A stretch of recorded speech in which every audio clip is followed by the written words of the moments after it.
They are doing that.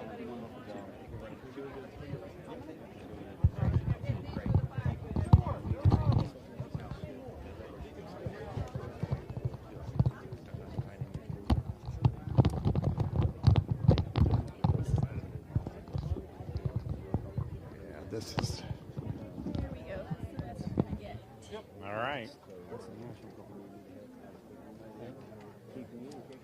You guys ready? Yep. Everyone ready? Okay, well, we appreciate Operation Barbecue and all the different organizations that have come out to help folks, serving a lot of hot barbecue for folks. I know there's a lot of work going on. We were down the street at one of the churches, which was built, raised probably several feet off the ground, and yet still got several feet of storm surge in a raised church.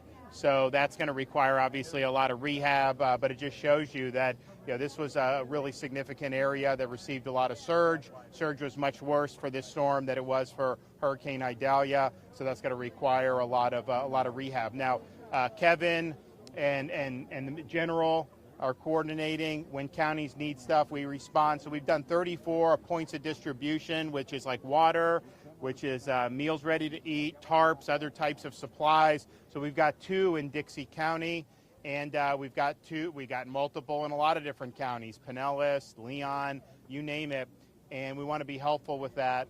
Different areas have been affected differently, just in the sense of, we were just in Pasco County, area right on the coast there, got a lot of surge. Those homes are going to need to be mucked and gutted, and we have Operation Rubicon helping with that, and I know a lot of people are out there doing work as well. But once you get into town, US 19, a lot of the stores are open. Some of the more rural areas, it may take a little longer for that. So these points of distribution are really, really important, and we're going to continue to do that as long as there's a demand for it and as long as there's a need for it. Kevin and their folks, we do have tarps. This is the first place I've talked to people that had roof damage. Most places, I would say 99% is because of the surge. Normally hurricanes, people's winds blowing off, roofs can blow off. I'm not saying there weren't any roofs, but just comparatively, when I think back to Hurricane Ian, there were obviously major roof issues with a Category 5. This was really a surge event. It did damage to a lot of the buildings. Operation Rubicon is down in Pasco County now and in other parts of that coast.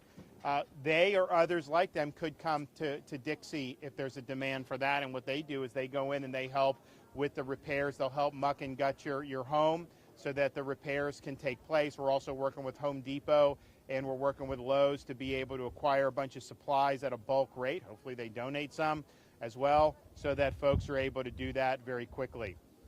We are monitoring a storm that is not formed down in the same place where this Helene came from. We don't know if it's going to form. I think it's a 50% chance it's going to form. If it does form, we don't know how strong it'll be. We don't necessarily know what the track will be. There's some say it's going to go west. Some say it'll come east. We don't know. Now, we'll hope for the best. Hopefully it doesn't form. If it does form, hopefully it spares Florida. But we'll be prepared to respond to that. And I would just tell Floridians, it's not something that you should be freaking out about, but it's just something you should put on your radar and just know that we could potentially have another bout of weather. This would be likely something that would come next weekend, Friday, Saturday time period, if it did come. And again, we'll know a lot more in the next 12, 24, 48 hours, but we are monitoring that. We also have authorized sending recovery and rescue assets to North Carolina. If you look at the western part of that state, that's been devastation. There's roads blown out, there's bridges. Obviously, it's very difficult terrain for anybody that's been over there. And there's a lot of people that are basically cut off. There's not a way you can really get a lot of things on the ground in there. So we have Chinook helicopters, we have Florida State Guard, we've got others that are going to go there to be able to offer assistance. And we're also looking, like we've done with Israel after October 7th, like we did when Haiti deteriorated even further. If there are Floridians in that area that need to be rescued, you can sign up for that. They're working on putting that information out, and hopefully there's not. But in that part of the country, it draws a lot of people from Florida over the summertime. I think most people probably go back to Florida around Labor Day, but not all. Some stay through October, so we'll see if there's a demand for that. But our view is if we're going to go halfway around the world and rescue people from Israel, we got to also be willing to go and bring some helicopters into the mountains and rescue people there if they need that type of assistance. With that, I'm happy to take some questions. Hey, can you talk about what it means to you to have all these people across the country come to Florida after a disaster like this? Well, I think if you look in these last couple of storms we've had, particularly Ian, when you have really bad things happen, you see the good in people come out in their response, and people pull together. These organizations come here, and they're working around the clock. I can't tell you how many organizations have been to Florida in the last few years, and this is no different. Now, I do think the difference between Ian and this is Ian was basically a Florida event. It crashed into Southwest Florida, went up the spine of the state, and then went out in the Atlantic Ocean around Daytona Beach. This storm, Helene, brought major impacts to Florida, of course, but we were prepared for it. We understand this happens.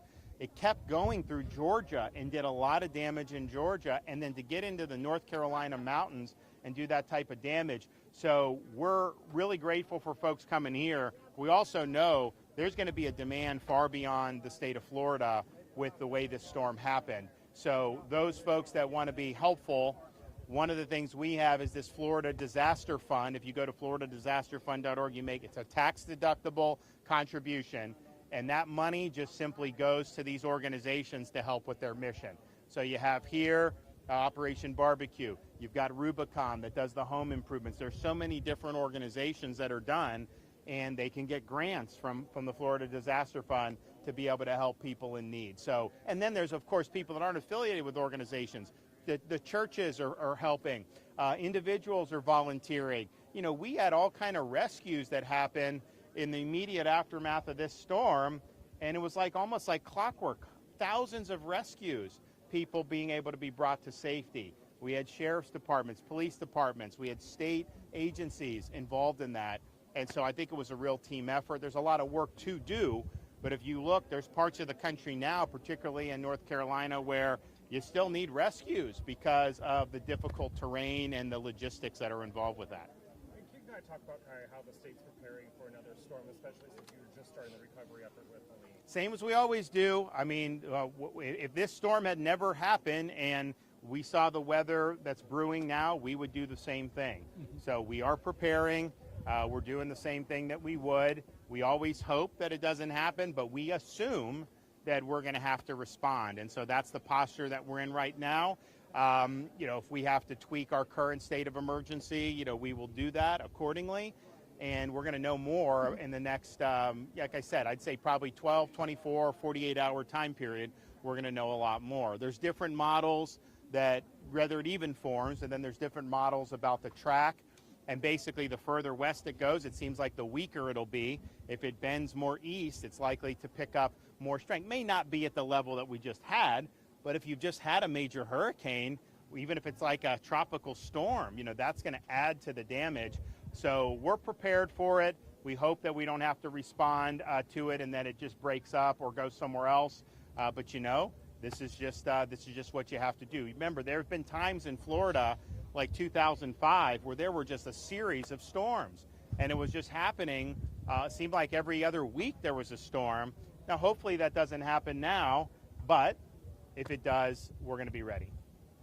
Okay, thanks everybody. We'll have more to be over the next day or so for additional announcements. Thanks, guys. Okay. All right. Thanks, guys. Appreciate you. Y'all be careful. Appreciate y'all.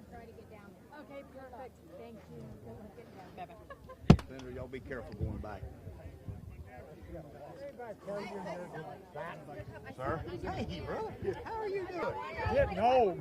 I know. I'm glad I'm not. I just hit 80. Me and this